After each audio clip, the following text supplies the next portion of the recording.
Magandang umaga sa ating lahat. Happy first Sunday of the month, ika nga. So nakarating na tayo sa Burr months. Parang saglit lang, no?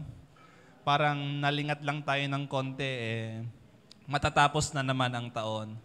So, ang ating pong teaching for today ay katuloy po ng mga series of teachings na pinag-aralan natin the past few weeks. And magkakaroon lang ako ng konting review ng mga napag-aralan natin. So, right after natapos po yung series natin sa New Wine Overflowing, nagsimula tayo ng Miracles of Jesus doon po sa Book of John. Okay? So, the first miracle, maalala pa po ba natin? Ano po yung first miracle ni Jesus? Okay? Turning water into wine. Ayan. So, yung pangalawa is the miracle of the resurrection from the dead, nung pinagaling at binigyan ng bagong buhay ng Panginoon, yung anak ng isang leader doon. The next is the miracle of healing in Bethesda. And then, yung last week lang, the miracle of feeding the 5,000. Okay, sino pong meron dito last week? Ayan, mukhang karamihan naman ay nandito last week. So, ito pong pag-aaralan natin ngayong umaga ay katuloy or kasunod mismo nung miracle na nangyari na inaral natin last week. So after feeding the 5,000, ito na po yung next. Okay, ito na po yung next. The fifth miracle of Jesus in the book of John, that is, Jesus walks on water. So siya po ay naglakad doon po sa Sea of Galilee. Sa book of John tayo magbe-base, and kung papansin po natin, pag nabasa po natin yung buong mga Gospels, makikita natin yung pagkakapareho, not just in the book of John, makikita rin natin itong topic na to in the book of Mark and in the book of Matthew. Though may mga konting details lang na mas nabigyan ng details sa Matthew, mas kokonti ang details sa John kasi mas focus si Jesus, parang ganon. So, aaralan natin itong tatlong librong ito, but more on the book of John. So, this was right after Jesus and his disciples fed the 5,000. Sabi ko nga po. So, after the people were fed, they concluded that Jesus is, ano nakalagay doon? He is the prophet that Moses stated in Deuteronomy 18:15. Pwede po ba natin basahin ang Deuteronomy 18:15? Ayan, sabi po dito, the Lord your God will raise up for you a prophet like me from your midst, from your brethren. Him you shall hear. Ito po ay nung Old Testament pa na sinabi po ni Moses. Bakit po nila naalala kaya itong passage na ito? Okay? Kung maalala po natin in the wilderness, nung sila po ay naglalakad sa wilderness for 40 years, ang Panginoon po, through Moses, ay nagpababa ng pagkain sa kanila. The manna. Okay? Siya po ay nag-provide sa mga taga-Israel every day para po sa kanilang kakainin. Nung dumating po si Jesus at siya po ay nagpakain ng more than 5,000, naalala po nila, parang ito yung nangyari sa ating mga ninuno noon, na pinakain din tayo ng Panginoon, pinakain din tayo ni Moses. Yung kasi yung notion nila, pinakain kami ni Moses ng manna na galing sa Panginoon. So, ito siguro yung sinasabi ni Moses na prophet. Okay, kaya po napunta sila sa conclusion na yon. Jesus is the prophet that Moses stated in the book of Deuteronomy. So, ang nangyari, konting introduction lang po muna doon bago tayo pumunta doon sa fifth miracle. So, ang nangyari nung na-realize nila, this is the prophet, ano pong ginawa nila? Ano pong binalak nilang gawin? They planned to make him king. Ayan, gusto namin siyang gawing hari. Okay, basahin natin ang John chapter 6, verse 15. Sabi lang, therefore, when Jesus perceived that they were about to come and take him by force to make him king, he departed again to the mountain by himself alone. Ayan, napaka-detailed, no? By himself, alone pa. Okay? So, Jesus, nung siya po ay nag-perform ng miracle, pinakain niya yung more than 5,000 people. Ang mga tao, gusto na siyang kunin at itanghal na hari. By force, sabi pa dyan, by force, to make him king. Kung tatanungin ko po kayong ngayong umaga, dapat po ba nating gawing king si Jesus? Ayan, yes or no? Yes. Okay, tama naman po yung gawin nating hari ang Panginoon, especially sa buhay po natin. Ang ibig sabihin po nun, in every decisions na gagawin natin, we look unto God, we look unto Jesus. Ano nga ba yung will ni Lord? Okay, tama naman po yung kanilang gustong gawin. But their intentions were not God's intentions. Okay, first, una, dahil ang kingdom ng Panginoon ay hindi po dito sa sanlibutan. Christ's kingdom is not of this world. Basahin po natin ang John chapter 18 verse 36. John chapter 18 verse 36. Sabi po dito, nung nahuli na po si Jesus, nung kausap niya po si Pontius Pilate, Jesus answered, "My kingdom is not of this world. If my kingdom were of this world, my servants would fight so that I should not be delivered to the Jews. But now, my kingdom is not from here." So, kung meron po tayong mga notions din, ng notions ng mga taga-Israel, na sa tingin natin ay ang kingdom ng Panginoon ay narito po physically, but sabi ng Panginoon, my kingdom is not of this world. Because may iba pong kingdom na namumuno ngayon sa mundo natin. Okay? So,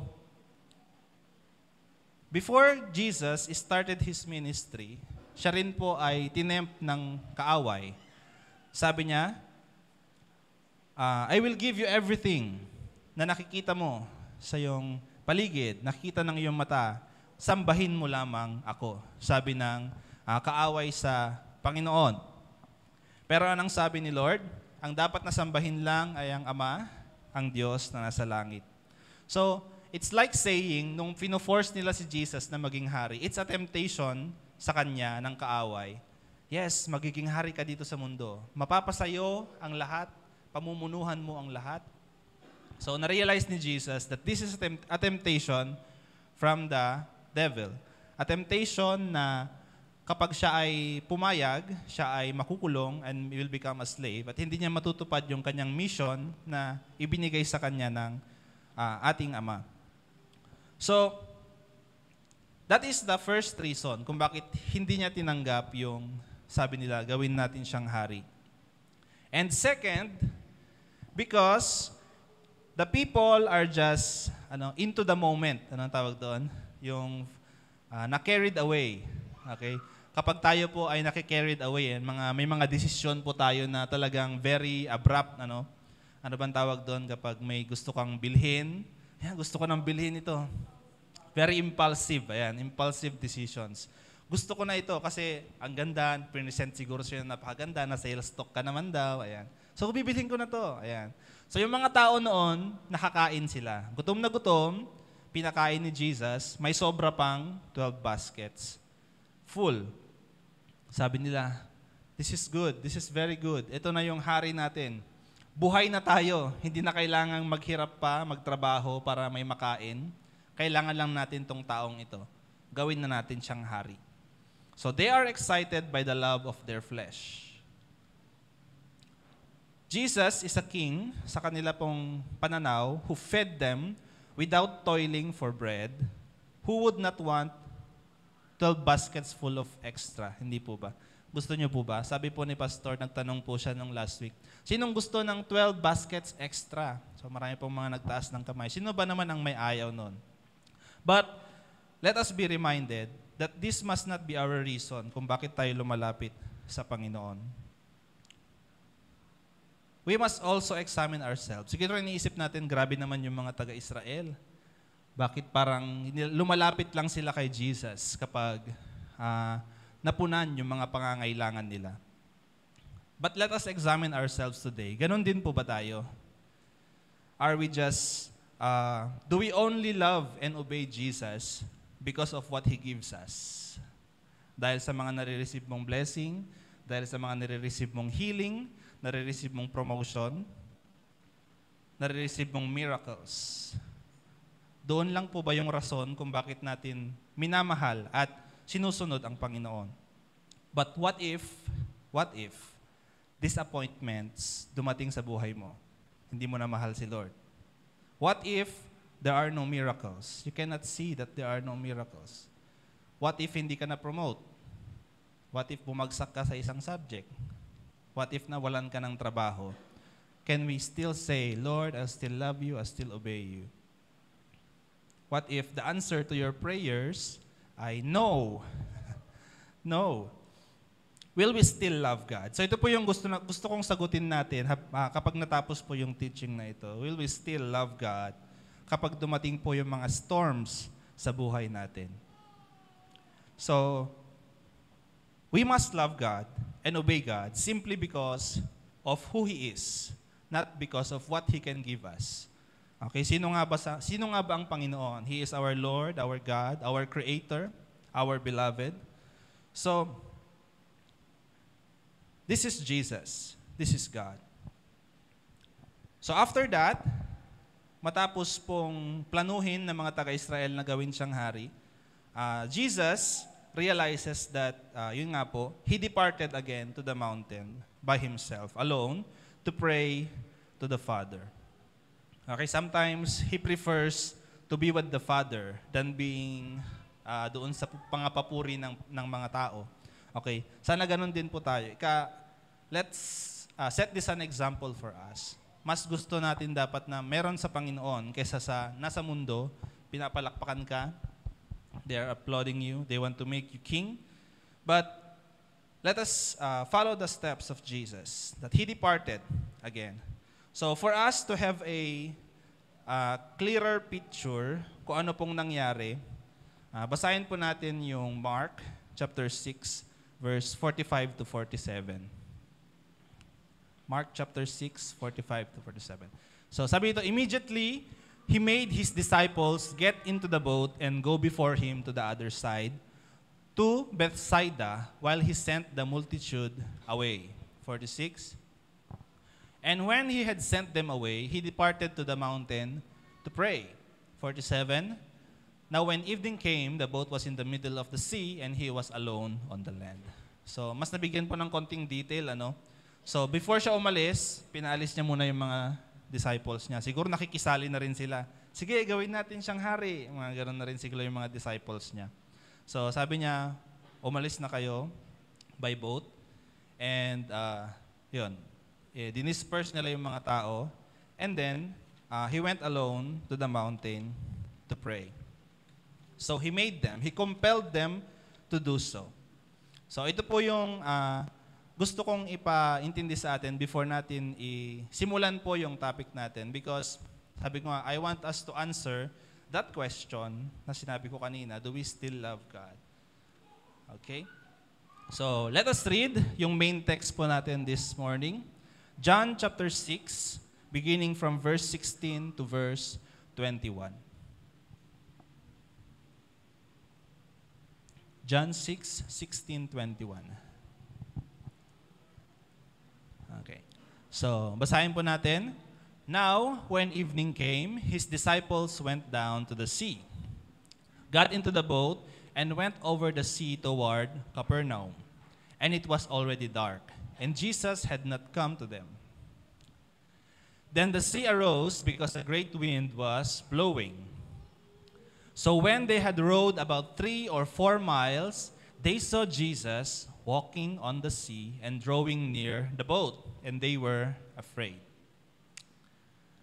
But He said to them, "It is I, do not be afraid." Then they willingly received Him into the boat, and immediately the boat was at the land where they were going. Purihin po ang Panginoon sa Kanyang pagkakabasa ng Kanyang buhay na salita. Tayo po yung manalangin. Lord, we thank You for bringing us together again this day. Father God, we are here, eagerly waiting, Panginoon, sa ano man pong sasabihin Mo sa amin ngayong araw na to as we study Your word today. The fifth miracle, Panginoon, na iyong pinerform, Lord, na walking on the water, Panginoon.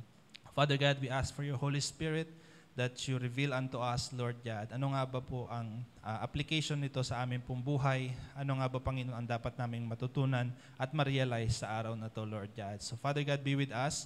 Panginoon, give us the spirit of understanding, Panginoon, and awakeness. Panginoon, na sana po marinig namin at ma-internalize namin ang bawat salita mo, Lord God. This we pray in mighty name of Jesus. Amen. So, the title of this topic is The Fifth Miracle of Jesus. Jesus walks on water. Overcome fear and frustrations. So, medyo iniba ko po yung title ng topic based from the topic from Hong Kong. So, the first point of this topic is overcome frustrations, experience effortless 2024. Ayan. Nung nagsimula ang taon, meron po tayong declaration, di po ba? So, sabi natin, this year, 2024, will be a year na tayo po ay magiging effortless. Okay, nung last year, ano po yung declaration last year? Malala pa natin? Ascending naman. Ascending 2023.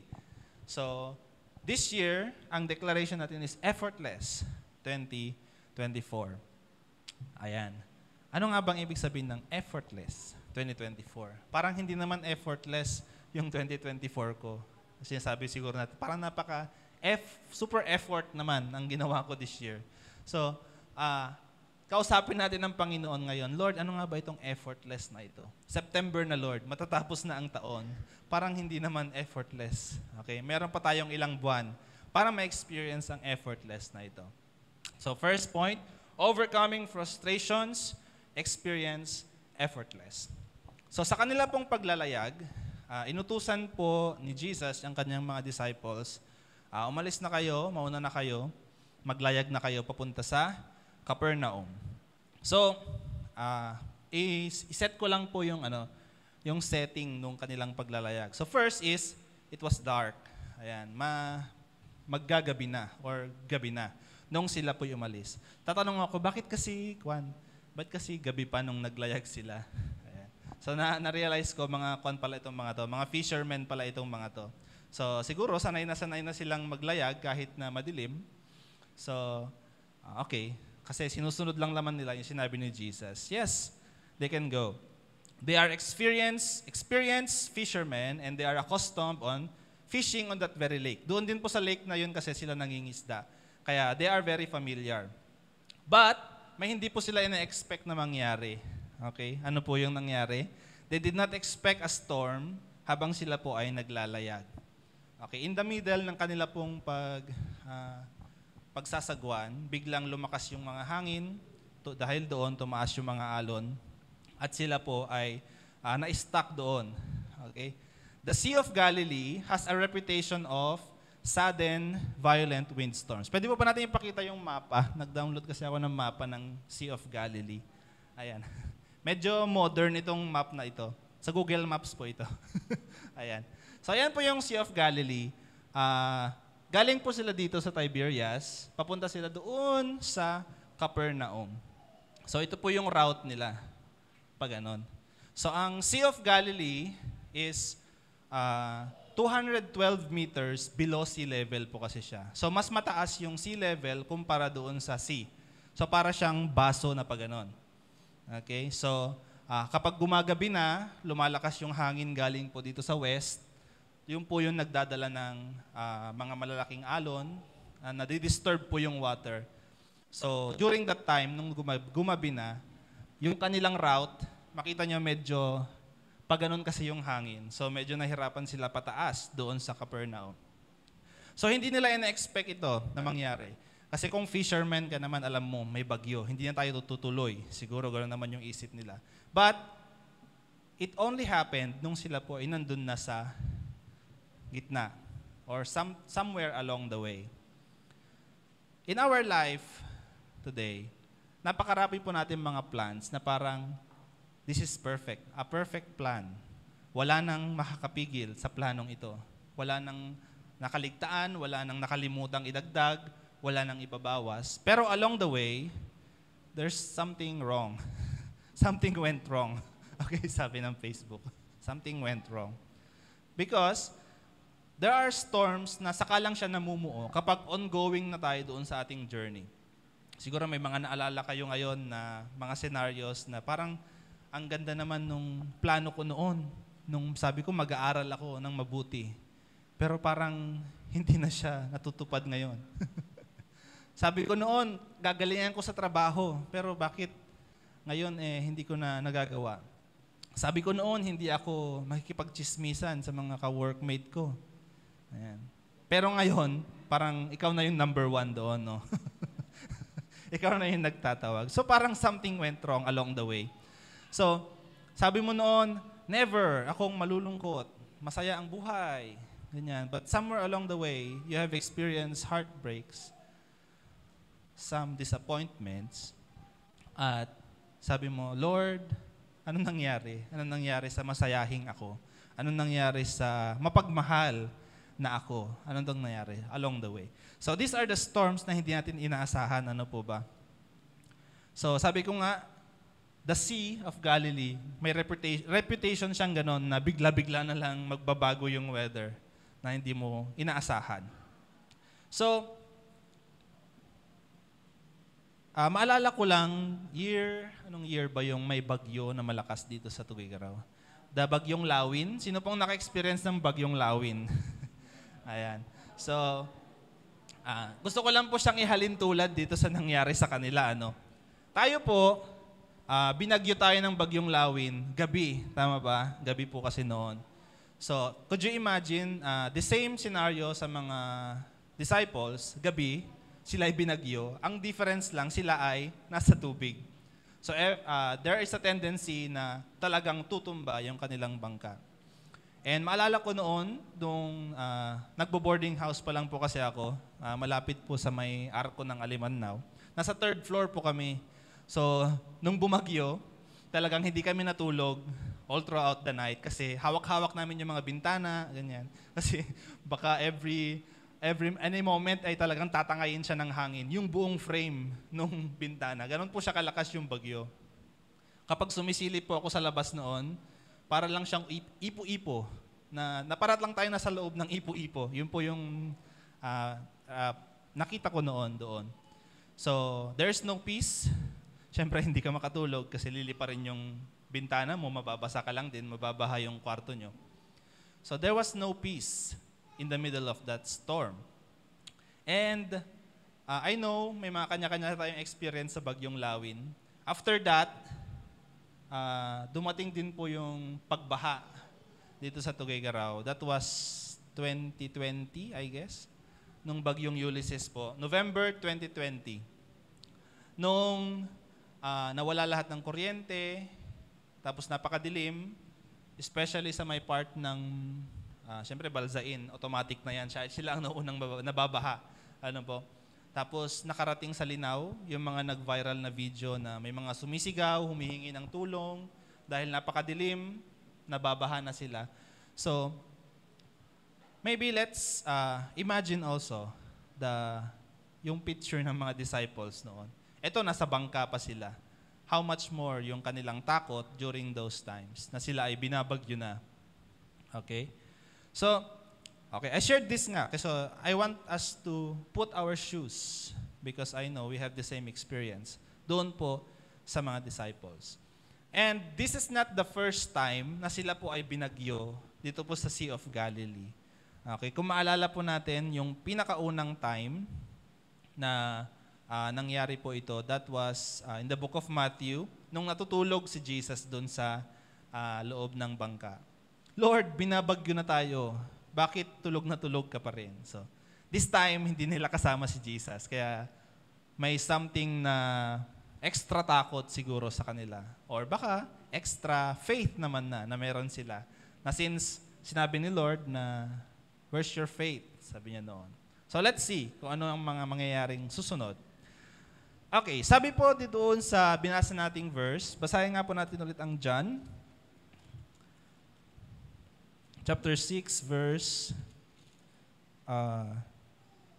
17. Yes, 17.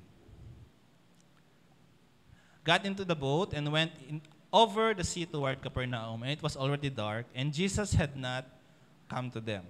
Okay. Sa book of Mark, pwede po pa natin basahin ang Mark chapter 6, 45 to 47. Okay, 47 na tayo, 47. Now when the evening came, the boat was in the middle of the sea, and he was alone in the land. Verse 48. Then he saw them straining at rowing, for the wind was against them. Now about the fourth watch of the night, he came to them walking on the sea and would have passed them by. Ayan, may konting details po na binigay si Mark dito po sa nangyari.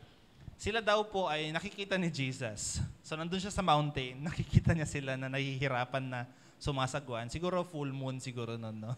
Kaya nakita niya sila. So, yun po yung details na binigay ni Mark. And sabi niya,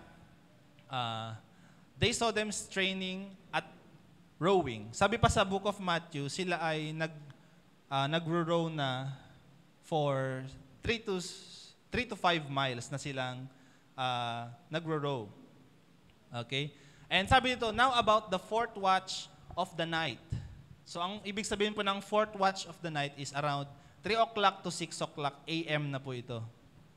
So siguro starting from 6 o'clock siguro ng gabi hanggang sa mag-uumaga na. Sila po ay nandun pa rin sa gitna ng Sea of Galilee dahil the wind was against them. So pinakita ko po kanina yung map kung paano po nangyari yon. And siguro na-imagine natin, siguro not just fear, hindi lang fear ang meron sa kanila ngayon, but also frustrations. Kailan kaya tayo makakarating sa Capernaum? Parang ilang oras na tayong nagsasagwan, pero hindi pa rin tayo nakakarating sa Capernaum. They are like more frustrated than afraid. Okay? Mas frustrated siguro sila kaysa sa takot sila. Ano po? They were in this place of frustration at the will of Jesus, doing exactly what He told them to do. So, sinusunod lang naman nila si Jesus. Kayo ay maglayag, papunta sa Capernaum. But they are stuck in this frustration. Tanungin mo yung katabi mo, are you frustrated? Are you frustrated? Na-frustrate na ba tayo sa ginagawa natin? Nagsasawa na po ba tayo na magsagwan, parang hindi naman tayo lumilipat, hindi tayo nakaka-advance? Ano po? Ilang years pa ba, Lord, bago ako mag-graduate? Nakailang back subject na ako, Lord? Tinatanong po ba natin sa Panginoon yan, Lord, gaano pa katagal? Lord, ano ba itong pinapagawa mo sa akin? Parang everyone is against me. I am against all odds. Okay? Sabi mo, tayuan ko yung pagiging Kristiyano ko sa office. But I'm like against all odds, against the winds, against the waves. So, ito po yung feeling ng mga disciples noon. They are very frustrated. Kailan nga ba sila makakarating sa Capernaum? But in Mark 6:48, sabi po dito, then He saw them straining at rowing. He saw them. Nakita po ni Jesus yung hirap nila. The eyes of Jesus was with them. He can see them in their fear and frustration. So, tanongin mo nga ulit yung katabi mo, are you frustrated? Nakikita ka ni Lord, sabi mo sa Kanya. Nakikita ni Lord na ilang years ka nang sumasagwan, parang hindi ka pa rin nag-a-advance. But He can see you. Siguro ano kayang iniisip ni Lord nung nakikita niya tayo? Ano? Ang kulit mo kasi. Siguro may iniisip si Lord na gano'n. Ang kulit mo kasi. Sabi kasi sagwan, left and right. Puro ka left siguro. Kaya paikot-ikot ka na lang. Ano? Sabi ko kasi sa'yo, ito kasi ang gawin mo. So minsan kasi may ganun tayong attitude. Sinusunod tayo sa Panginoon, pero yung konting pagsunod lang. Kaya minsan na-frustrate tayo. And nakikita tayo ni Lord kapag ito ay nangyayari sa atin. He can see our fears, our frustration in our situation right now. Sabi mo sa katabi mo, He can see you in your frustration right now. He can see you in your disappointments right now. He can see you pati sa iyong pagtatampo ngayon. Nakikita niya na may konting tampo sa Panginoon. Nakikita ka niya. And knowing Jesus, alam mo, nakita niya siguro yung mga disciples niya, sige na nga, puntahan ko na nga sila. Sige na nga, let's make a miracle. Sabi niya siguro sa isip niya, let's make a miracle. Gusto po ba natin yon? Sabihin ni Lord sa iyo yon. Let's make a miracle sa buhay mo. Amen? Amen. It is enough for Jesus to make another miracle. And sabihin niyang, let's make a miracle. And so in verse 19 of John chapter 6, ano po yung nangyari? John chapter 6, verse 19. So when they had rowed about 3 or 4 miles, they saw Jesus walking on the sea and drawing near the boat, and they were afraid. So ito po, naka 3 to 4 miles na sila. So ang approximately distance po kasi nun is I think nasa 6 to 8 miles. So medyo nasa gitna naman na sila. Lumampas na sila sa gitna. Pero anong oras na?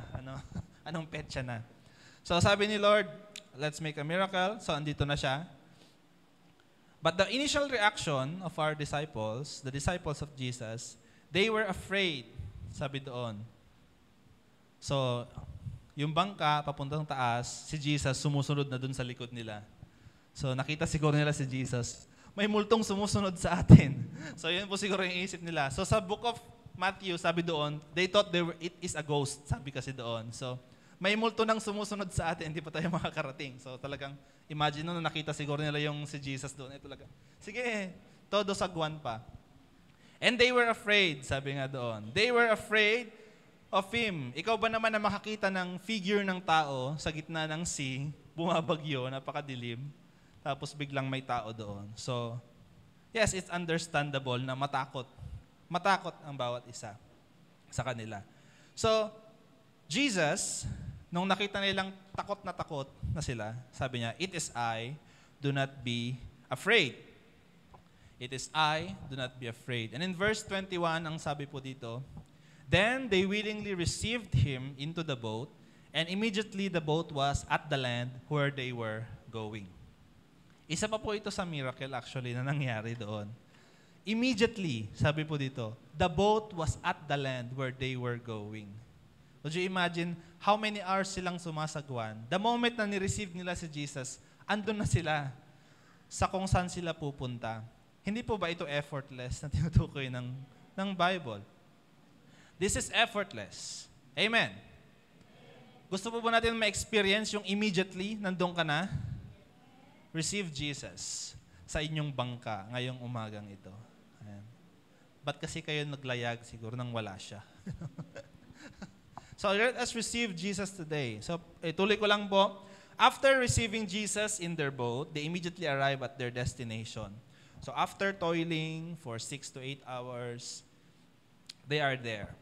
So tanong, are we receiving Jesus in our boat today? Are we receiving Jesus sa ating mga decision making sa families natin? Or are we only considering yung ating mga sariling decisions? Ito na kasi yung plano ko, Lord. So hindi ka na pwedeng, hindi mo na pwedeng palitan. So ngayon, nandun ka, na-stuck ka, frustrated ka ngayon. So isipin po natin maigi, saan tayo na-stuck? Saan ka nagkamali? Baka sa simula pa lang ay wala na si Jesus. Kaya ikaw ngayon ay na-stuck. Okay? So, ilang taon mo nang sinasagwan yung iyong boat papunta sa destination na gusto mo? So, the Lord wants to speak to you today. Willingly receive the Lord Jesus. Amen. Matatapos po ang taon in September, October, November, December, in the next 4 months. So, may celebration po tayo sa, may mauna sa October, that is the Feast of Tabernacles. Ayan. Yay. So, next is the year-end celebration. So, sa year-end celebration na pag-usapan po namin ni na Pastor, there will be testimonies. Ayan. Ano ba ang effortless mo? Ano ang masishare mong effortless story mo this 2024? So sabi ko nga, September 1 na, Lord, I need a testimony, Lord, for this year-end celebration, Lord. Kailangan akong mag-attend, Lord. Yan. Siguro pag wala kang maisip, Lord, hindi na ako mag-attend, Lord. Yan ang siguro naisip natin. But let us desire na magkaroon tayo ng testimony for this year-end celebration. Amen po ba? Sabi mo sa katabi mo, desire for a testimony. So magkakaroon tayo ng year-end celebration and many will testify how God made this year an effortless year. So, tanongin mo yung katabi mo, may testimony ka na ba? Ayan. So, sasagutin niya ni Lord siguro mamaya. Gusto mo na bang ma-experience ang effortless 2024? So, willingly receive Jesus into the boat and He will take you there. Amen. So, point number 1, yun po yung point number 1 natin. We need to overcome our frustrations. Okay? Experience this effortless na tinutukoy ng Panginoon. Naglakad na siya sa tubig para lang marating tayo doon sa gitna ng bagyo. Ayan. Pagdating niya doon sa boat, nandun na kayo. Okay? Ganun po ka-amazing ang Panginoon. And then point number 2 of this topic, overcome fear, walk in faith of Jesus. So, i-direct ko kayo konti in the book of Matthew. Kasi sa book of Matthew, mayroon siyang konting details na hindi po pinakita doon sa book of John. So, overcoming fear naman po ito. Basahin po natin ang Matthew chapter 14, beginning verse 25 to 33. Okay, now in the fourth watch of the night, Jesus went to them walking on the sea. 26. And when the disciples saw him walking on the sea, they were troubled, saying, "It is a ghost." Ayan. And they cried out for fear. Ayan, nagsisigawan pa pala sila. Next. But immediately Jesus spoke to them, saying, "Be of good cheer, it is I, do not be afraid." 28. And Peter, sabi po dito, answered him and said, "Lord, if it is you, command me to come to you on the water." O, diba? 29. So he said, "Come." And when Peter had come down out of the boat, he walked on the water to go to Jesus. 30. But when he saw that the wind was boisterous, he was afraid, and beginning to sink, he cried out, saying, "Lord, save me." 31. And immediately Jesus stretched out his hand and caught him and said to him, "O you of little faith, why did you doubt?" 32. And when they got into the boat, the wind ceased. 33. Then those who were in the boat came and worshipped him, saying, "Truly you are the Son of God." Amen. So, hindi po ito included doon sa Mark and John. Hindi ko po alam yung rason kung bakit. But the explanation is, the book of John kasi, mas focus siya doon po kay Jesus. Okay, the other three Gospels ay focus siya doon sa relationship ng mga disciples and kay Jesus. Okay, so yun, kung mapansin po natin the book of John, marami pong declaration ng Panginoon doon, "I am the bread of life, I am the resurrection and the life." So more on Jesus doon po sa John. So, in the book of Matthew, si Peter daw po, nung sinabi ni Lord, "It is I, do not be afraid." Ang sabi niya, "If it is you, Lord, then let me come to you." So yung pagtatanong niya po na, "If it is you," hindi po ito yung pagdududa na, "If it is you." Ang ibig po niyang sabihin ay, "Since it is you." Oh, sabi niya pa noon, "If it is you, kung gayon, Lord, kung ikaw yan, ay tawagin mo ako dyan." Ganon. So ganun po siya katiwala sa Panginoon na siya po ay makakapaglakad din sa tubig. And he did. He did. Siya po ay nakapaglakad sa tubig. But when he saw that the wind was boisterous, he was troubled by fear and began to sink. Okay. Bigla siyang natakot kasi lumakas yung hangin. Okay, could you imagine? Na-achieve na niya yung maglakad sa tubig, tapos sa hangin pa siya natakot. Diba? Ngayon po minsan ang tao, na-achieve mo na nga yung great things, pero sa small things, parang hindi pa rin ma-achieve. Okay? Na-achieve mo na the great things, but at fault with small things. But, whatever it is that happened, it is a great representation of walking in faith of Jesus. Ito po ay magandang pag-aralan po natin, magandang malaman po natin, how do we walk sa atin pong buhay Kristiyano? How do we walk sa atin pong buhay? That is, walking in faith of Jesus. So we can do also the miraculous so long as we look unto God. Amen po ba? Tayo rin po ay makakapaggawa ng hindi mo inahasahang magagawa mo kapag yung paningin ay nakatutok sa Panginoon. It is not actually the winds and the waves na nag-endanger sa buhay ni Peter. Alam niyo po ba kung ano ang nag-endanger sa kanyang buhay? It is his little faith. Ayan. So hindi po yung mga nasa paligid natin ang magbibigay sa atin ng danger, mga kapatid. It is the faith na meron po tayo sa atin pong puso. Amen? It is not the factor, external factors, but it is an internal factor. Have we got that faith? Little faith. Ayan. Naglista po ako dito, may na-search po ako na little faith. Ano ba ibig sabihin ng little faith? Okay. Pag meron daw po tayong little faith, parang napaka-eager natin sa mga signs. Ayan. Lord, give me a sign. Lord, give me a sign, Lord, na gagawin mo ito para, sige, gagawin ko na siya. Okay. Napaka-eager po natin sa mga signs. Lord, kung uulan ngayon, kapag lumabas ako, yung makita kong unang lalaki, siya na. Ayan. Di ba? Tapos nakita mo, hindi mo kursunada. Ano? Lord, yung next. Ayan. Napaka-eager po natin sa mga signs. Okay, it is a sign that we have this little faith. Okay? We are very much affected by our surroundings. Ayan. May konting kaguluhan dyan, you are affected. Too quick to exaggerate. Ayan, ito yung mga overreacting na tinatawag po natin. Yung konting bagay lang po ay talagang natataranta ka na, sumakit lang yung ulo mo, mamamatay na ako. Yung gano'n na yung iniisip mo. May sumakit sa tagiliran mo, mamamatay na ako. Okay. So, this is little faith. But I want us also to see yung other side of this little faith. Little faith is true faith. Gaano man po kaliit yan, yung faith na meron tayo ngayon. It is a true faith.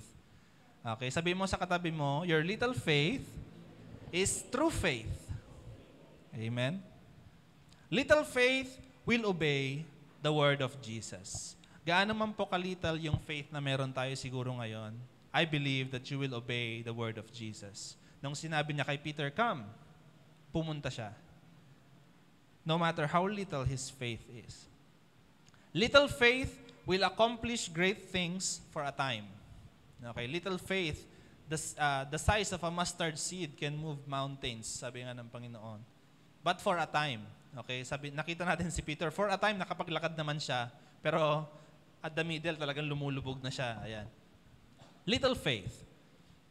Little faith will pray when in trouble. Amen po ba? Siguro yung faith na meron tayo ngayon, napakaliit.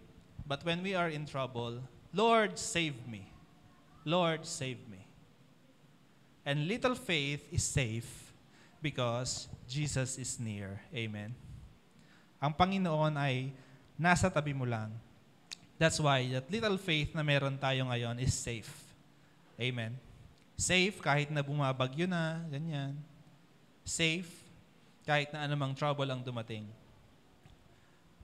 May nakuha po akong quotes dito kay Spurgeon, isang scholar ng Bible. Sabi po niya, you do believe. Amen? You do believe. Naniniwala po ba kayo kay Jesus? Sino nang naniniwala kay Jesus dito ngayong umaga? So you do believe. And if you believe, why doubt? If you believe, why doubt? If you have faith, why little faith? Okay? Why should we settle for little faith? Bakit po ba tayo kailangan mag-settle? If faith, why little faith? If you doubt, why believe? In the first place. Kung nagda-doubt ka rin naman pala, wag ka na maniwala. Hindi po ba? And if you believe, why doubt? Gusto pong i-explain ito because in the first place, tayo po ay naniwala, sumunod sa Panginoon. So bakit ka pa magda-doubt? Ano po ba? Bakit po pa i-push yung iyong little faith? Na, Lord, yes, sinimulan ko to ng may buong tiwala sa'yo. Pero at along the way, parang hindi na ako tiwala, Lord, na matatapos mo ito sa buhay ko. So bakit ganon? If we want to believe to Jesus, let's give the fullest na pwede nating i-entrust sa Panginoon. Amen po ba? So, let us upgrade yung pong ating little faith. Ano po? So, sana bukas ay bigger faith na siya. Amen? Sabi mo sa katabi mo, dapat bukas, bigger faith na yan. Amen. So, the greatest enemy of our faith is doubt. And doubt comes fear. Doon po sa ating mga pagdududa, doon po tayo nagkakaroon ng takot. And to overcome this, we need to believe. We need to have faith na may gagawin ang Panginoon sa buhay po natin. Amen? So, as I end, gusto ko lamang pong mag-share ng konting testimony about this, how I overcome fear. Ayan. So, this past few weeks. So, meron po akong na-experience na nagigising ako in the middle of the night. Hindi ko alam kung dala siguro ng anxiety or what. Tapos, nagigising ako, tapos takot na takot. Ang kinakatakutan ko is, nai-imagine ko yung buhay ko kapag patay na ako, gano'n. So, meron po bang naka-experience din yan? Yung nagising ka na lang, tapos, wala, saan na ako pag wala na ako sa mundo, gano'n. Ano nang mangyayari sa buhay ko, gano'n.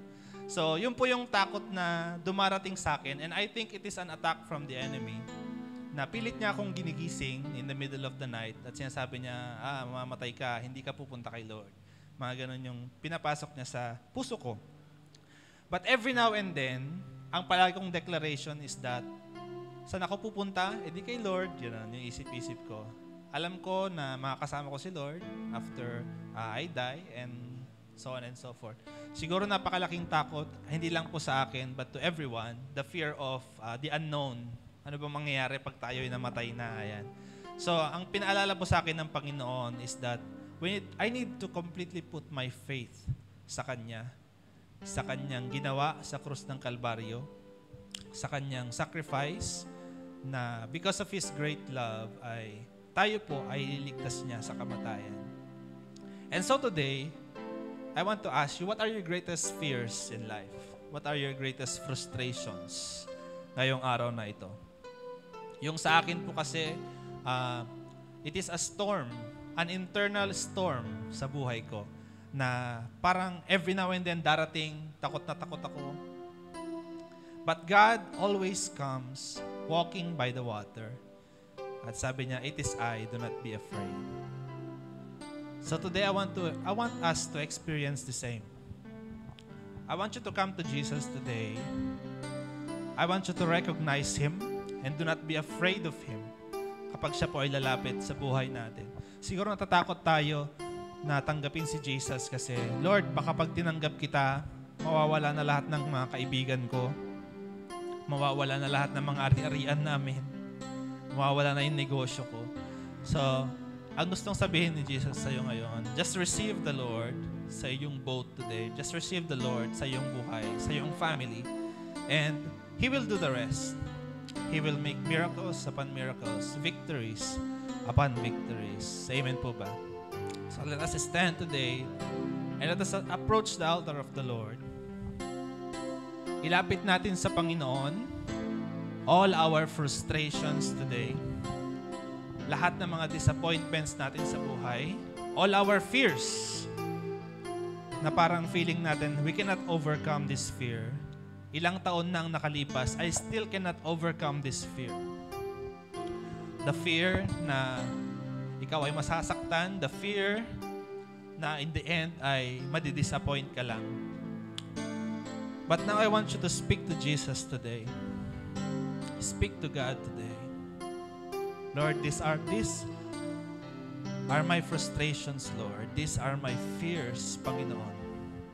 With the little faith na meron ako ngayong umaga, Lord, in this boat, Panginoon, kung nasaan kami, Lord, we want to offer this to you today, Lord, and we want to ask this in this prayer, Panginoon, na Panginoon, we want this peace, Lord, na mapunta sa amin. We don't want these frustrations, Lord, we don't want these fears, Panginoon, na mamuno sa buhay namin, Lord. But we want peace, Lord, the peace na nanggagaling sa'yo, the peace of mind, Lord God, na nanggagaling sa'yo. And so as we approach God today, let's just sing this song. Hide me now under your wings, O God. Your wings cover me, Lord. Cover me within your mighty hand. Let's sing that again. Hide me now, O Jesus. Hide me now under your wings. Cover us, O God, by your grace, by your love, within your mighty hands, within your mighty hand. Let's declare today, when the oceans rise and thunders roar, I will soar with you above the storm. Father, you are King over the flood, and I will be still, know you are. Yes, keep declaring today, when the oceans rise and thunders roar, I will soar with you above the storm. Father, you are King over the flood, and I will be still, know you are. Yes, sing that again to Jesus. When the oceans rise and thunders roar, I will soar with you above the storm. Father, you are King over the flood. I will be still, know you are God. Yes, Jesus. Now today, I know some of you ay may mga daladalang disappointments, daladalang mga takot. I know some of you ay naka-receive ng mga answers sa Panginoon sa iyong mga prayers, and He said no. I know that you are frustrated for a very long time. I want you to speak to Jesus today. I want you to exercise that little faith that you have today, whatever faith it is. The Lord sees you. The Lord can see you. He is by the mountain. He is high above us. He can see you. He can see you struggling right now. Just call on to His name. Call on the name of Jesus. And I know, ang Panginoon, gagawa ng miraculous things sa iyong buhay ngayon. That He will walk even in the water, in that stormy waters. Marating lamang kung nasaan ka ngayong umaga. Marating lamang ang iyong bangka na mukhang nasira na ng mga alon.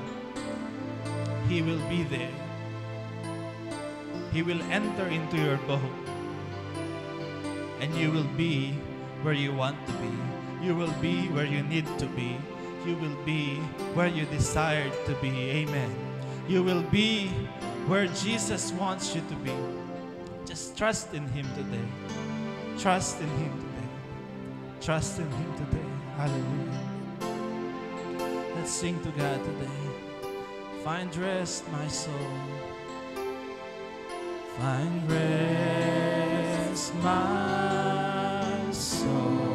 In Christ alone. In Christ alone.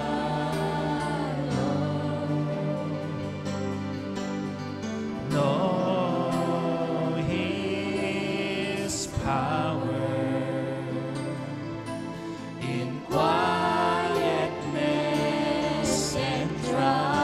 Find rest, my soul. Find rest, my soul. In Christ alone. Yes, in Christ alone. Know His power. In quietness and trial. Let's declare, when the oceans rise and thunders roar, I will soar with you above the storm. Father, you are King over the flood. And I will be still. Amen. Know you. Let's just raise our hand today as a form of surrender to our God. Sing, when the oceans rise and thunders roar, I will soar with you above the storm. Father, you are King over the flood. And I will be still, know you are God. Sing that again. When the oceans rise and thunders roar, I will soar with I will you soar with you, Jesus. above the storm.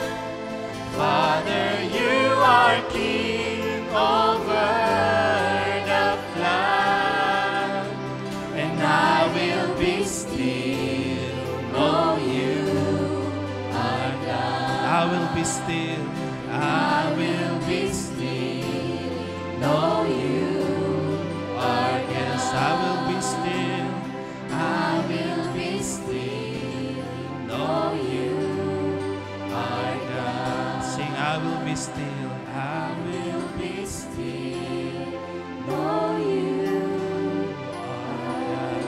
Let's keep declaring, I will be still, know you are God. Hallelujah. Yes, Jesus, we will be still, O God. We know, Lord God, na may gagawin ka sa buhay namin, Lord.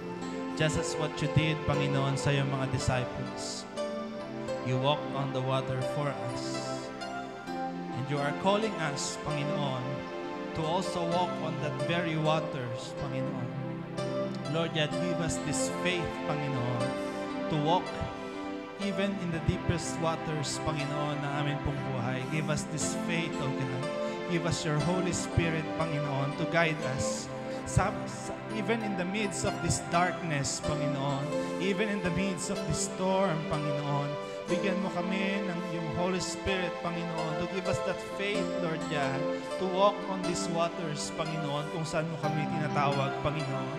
May our eyes be always focused onto you, O Jesus, sa bawat hakbang, Panginoon, sa bawat even crawling, even running, Panginoon, namin pong gagawin, Panginoon. We will keep our eyes upon you, O Jesus. And so today, Lord God, we just thank you for the comfort na iyong pinagkaloob sa bawat isa, Panginoon.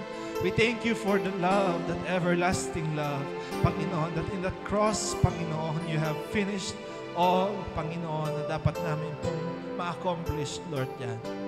You have given us the healing, Lord. You have given us the ability, Panginoon, na makapag-perform, Panginoon, ng iyong mga pinapagawa sa amin, Lord. And so, Father God, today, we continue to ask that you be with us, that you enter, Panginoon, sa amin pong mga boats, Panginoon. We want to be with you, O God. We want to be with you, Panginoon, now and forever, O God. We want to be with you, O God, even at the end of our lives, Panginoon. Ikaw at ikaw lamang ang mapupurihan, Panginoon. Ikaw at ikaw lamang ang mapupurihan sa aming buhay, sa aming families, Panginoon, sa aming pong pinagtatrabahuan, Lord, sa aming mga businesses. Be the King, Panginoon, ng aming pong buhay, Lord God. Be the King that you want to be, Panginoon, sa aming pong buhay. And And so, Father God, I just want to speak blessings now to my fathers, brothers, and sisters, Lord God. Sa amin po sanang paglabas sa lugar na ito, Panginoon. Selyuhan mo, Panginoon, the words and the message that we receive sa amin po mga puso. Don't let any storms to shake, Panginoon, these very words, this very revelation. Don't let the enemy, Panginoon, ay nakawin niya ito sa amin, Lord God. Whatever this faith na meron kami, Panginoon, ikaw at ikaw, Panginoon, ang aming hahanapin sa aming buhay, Lord. We will always call to you in times of troubles. We will always call to you, even in times of joy, Panginoon. Maraming salamat, Panginoon. We glorify you, Lord God, this day. We lift up your name on high, Panginoon. You are the King. You are the King of our lives, Panginoon. You are the King of this church. You are the King of our families, Panginoon. Be with us, Lord. We glorify you. We thank you, Jesus. This all we pray in your mighty name, Jesus. Amen and amen. Hallelujah. Hallelujah. Sabihin mo sa iyong katabi, be still and know that Jesus is with you. Amen. Makita-kita po tayo muli next Sunday. God bless po sa ating lahat. Happy September once again.